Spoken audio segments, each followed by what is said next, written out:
So how does the Universal Declaration of Human Rights and 25A in the 18 amendments to the Constitution impact girls' education? Well, as an ideal, we have made it very clear. Women's education is as important as boys' education. We don't differentiate.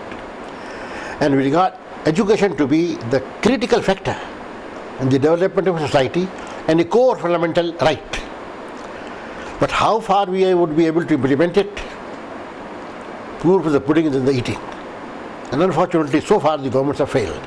But the Constitution has set a target, has also given a clear directive. Now it is for the elected representatives of the people and the bureaucracy to implement that. And I think media can play a very important role in emphasizing it and in using democratic pressure to ensure that what Constitution provides is actually implemented and translated into reality.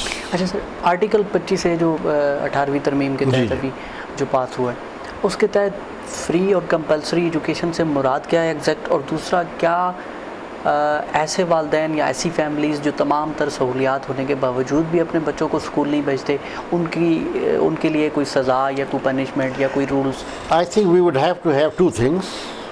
One is legislation under Article 25A, but more important, we need work plan. Education should be an integral part of our national plan, and we must realize that within 10 years we have to ensure that every boy and girl is provided education. Institutions are made, teachers are trained, books are made available, right type of curricula is developed, a culture of education is promoted. This is the only way. And here I would like to say that those who can afford, they should also have opportunities. But it is the duty of the society and the state to ensure that those sectors of the society who cannot afford education from their own resources, they have a greater right on nation's resources, so that they are provided appropriate education without discrimination. And I firmly believe that the curriculum should be uniform, it should be national curriculum, so that we don't create different classes in the society. Private institutions, public institutions should have the common curriculum. Of course, the facilities may vary, but minimum facilities must be provided with good quality to all and sundry at all levels, not only in cities but also in villages. That is what we have as vision, and I and my party is committed to pursue this path. Right. Achha, sir, talking about the preferences, it's very common to Pakistani society that they prefer male child. Is there historical and economic aspect to the fact that women have been held back? It's believed that investing in boys is going to bring in more money. As far as Islam is concerned, there is no discrimination. Boys and girls both are gifts from Allah. They will be treated equally. Before Islam in the Arabian society, girls were discriminated, even buried alive. And Islam brought an end to that devilish tradition. The Prophet ﷺ, in his Sunnah we find that he has girls, daughters. None of his sons survived. So the model for us is Sayyidina Fatima radhiyallahu anha. From that viewpoint, it is a tragedy that particularly in the subcontinent of Asia, of South Asia, unfortunately because of Hindu influence, even among the Muslims, boys are preferred to girls. But I regard that to be un-Islamic, disgraceful. My eldest is a daughter, and I have made her leader amongst the 6 brothers and sisters whom Allah has blessed me with. We have never differentiated, and education wise, boys and girls all have been given opportunities, and I think this is what we should consciously pursue and get rid of the legacy of Hindu culture, unfortunately, because of which women are denied a number of rights, for the right of inheritance, right to property, right to marry. Without her consent in Islam, marriage is not valid. Of course, parents have a role to play, wali has a role to play. It's by shura, consultation. But without taking the girl into confidence, marriage is not valid. It's only with her consent that it becomes valid. Education-wise, the same. We must ensure that girls and boys should get appropriate education. No one should be discriminated against. And these hangovers through education, and if necessary through legal action, we have to get rid of them. सही. अच्छा, मेरे सामने कायदे आज़म मोहम्मद अली जिन्ना की एक तकरीर का कुछ हिस्सा है.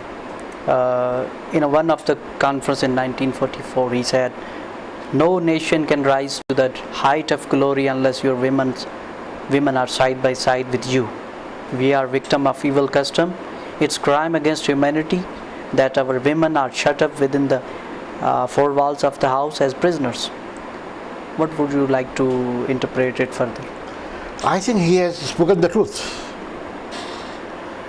He has not said that house should not be a field of activity for women or for men.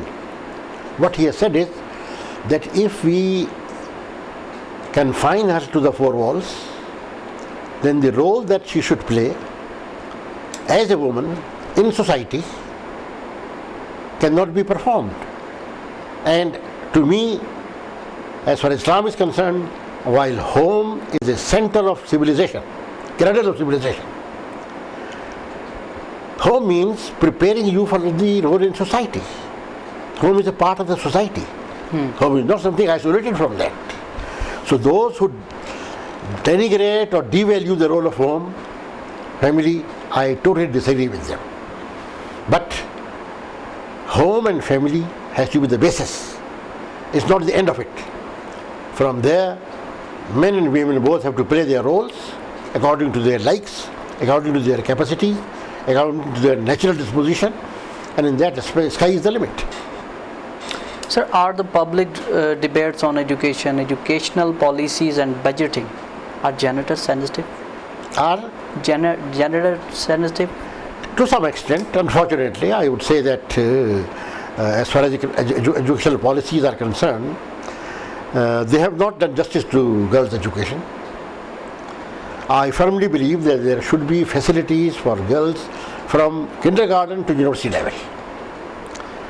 Co-education, if my society and the values of Muslim society does not approve of that, we must not force girls to go to the universities co-education.